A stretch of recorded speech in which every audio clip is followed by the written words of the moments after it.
It is a significant fiscal consolidation. We obviously have to, as I said, the fiscal number is not the only thing that will make the difference between one policy stance and another. There are other things going on. There are oil prices. We've pointed to some of the risks, other risks that are also visible.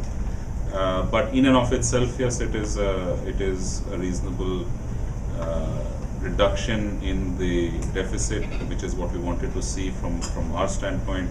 And also, as I said, the fact that it is coming from the revenue side, which is, we think, a little more controllable in terms of realizations, also suggests that the risks of slippage are that much lower. So from that viewpoint, it's a positive development.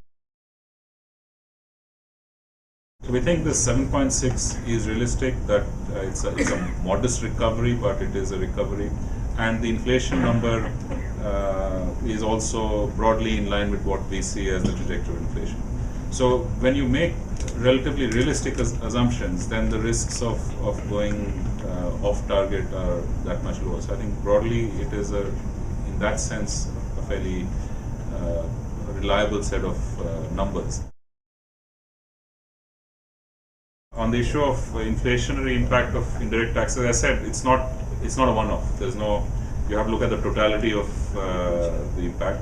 And when we look at inflation trajectories, it's not just the arithmetic we're looking at. We're also looking at the factors, the drivers that are determining the path.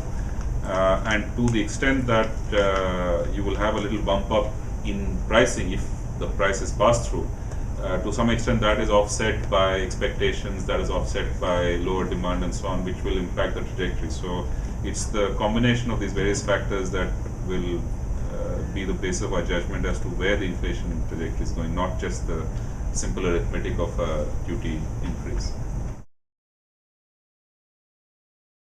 I don't really have a view on how it's to be done. I think we need to see an adjustment.